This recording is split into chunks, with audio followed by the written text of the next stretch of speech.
Welcome back here on TSL today. Giovanni Heater with you. Across the way now, subbing in is Carter Hill, and back behind the scenes, Jack Brizendine. Time to talk some basketball, and there's some fantastic news and updates to bring you in the world of Virginia Tech basketball. First and foremost, the men's basketball team cracks the AP Top 25 for the first time since the end of the season in 2020. Carter, this is fantastic for the program.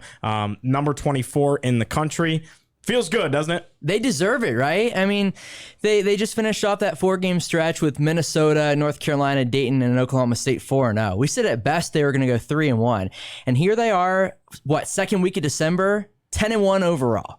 1-0 in the ACC with a win over the Tar Heels. You're a bucket away from being undefeated. 100% against a really good College of Charleston team, too. Yeah. That is right outside the AP Top 25. I was reading Mark Berman's AP Top 25 that he, voted yesterday of the Roanoke Times. He had Virginia Tech and the College of Charleston ranked in his top 25. And the Cougars are going to be a heavy favorite in the CAA this season, which is a really, really solid mid-major conference. So Virginia Tech obviously is sitting very pretty. And hey, they have an opportunity now to go on quite the run. Grambling State on Saturday. You should win that game. I know you're going to be on the call, so you're excited for that one. At Boston College, and the Eagles have given Virginia Tech some trouble over the years, but you still should win that game in Conte Forum. Wake Forest in Winston-Salem is going to be a tough one. Tech can win that game. Then you got Clemson and NC State at home before going to Syracuse. You potentially could win all of those games. They could lose. My guess is they'll fall in one of those.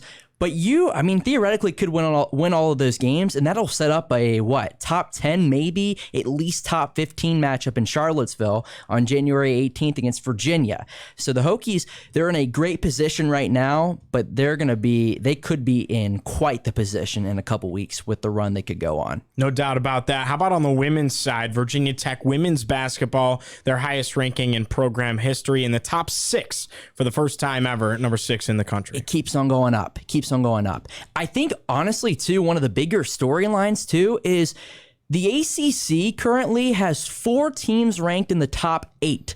Notre Dame is the highest ranked team from the league. They're number 5, who of course the Hokies play in Blacksburg on Sunday. So that will be huge game. Arguably, it's tough to categorize this, at least from a ranking standpoint. Could be the biggest game in Virginia Tech program history from a regular season standpoint. Yeah. It's number 5 versus number 6. The storylines in that game are going to be incredible. Obviously, Virginia Tech is quite the team. You're going to be missing Ashley Owusu, which you would love to have Ashley Owusu for that game. Don't get me wrong. Notre Dame comes in, arguably the only better point guard in the ACC comes from Notre Dame up in South Bend, and that's Olivia Miles. And then Dara Mabry on the wing, a Virginia Tech transfer. Right. The storylines there are incredible. Then you also have North Carolina, who is ranked number 7. The Hokies play them twice this year. And of course, the 3-time ACC or the 3-time defending ACC champion, NC State Wolfpack, they're currently ranked 8th nationally. And the Hokies play them twice this year. So women's basketball in the ACC at an all-time high, and Virginia Tech is right in the thick of it. I can't wait for Sunday.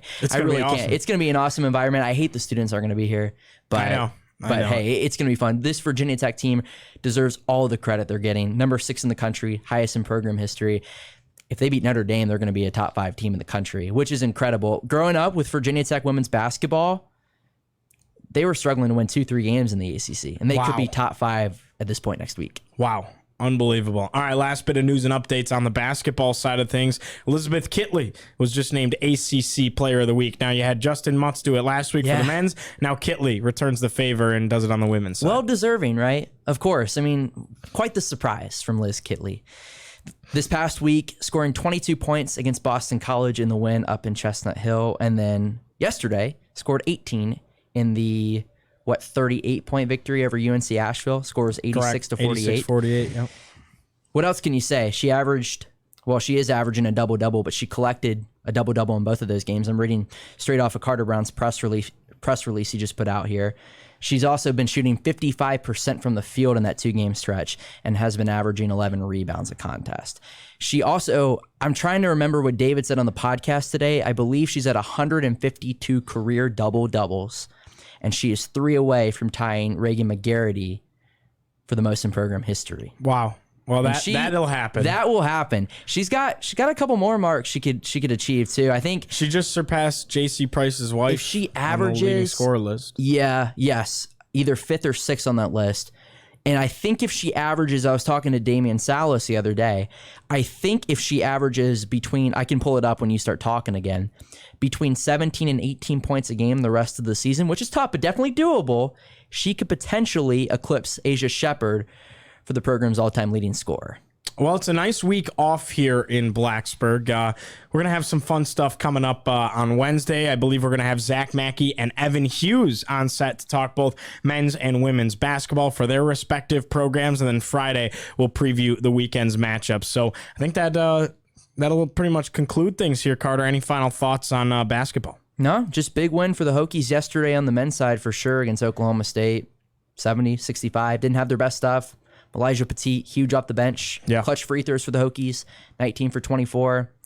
Like I said, you finish off that stretch 4-0, and now you really have an opportunity to get on a run. I know you mentioned on the podcast today, too, Seth Greenberg, former Virginia Tech head coach. There you go. Apparently, the ACC runs through the Commonwealth of Virginia. And you got to figure the two shades of blue are going to get back into things, but I'm sure they will. But it's nice to be at the top for a minute. Let it run through the Commonwealth for now. Exactly. No doubt about it. Well, it's just getting started. ACC play right around the corner for college basketball, both on the men's and women's side. We couldn't be more excited here at TSL. And we'll see you on Wednesday as we have Evan Hughes and Zach Mackey right here on set to talk Hokies hoops. Be sure to check out the podcast that we recorded this morning and went live with on YouTube and Spotify. We'll see you on Wednesday. For Carter Hill, for Jack Brizendine, I'm Giovanni Heater. Good night.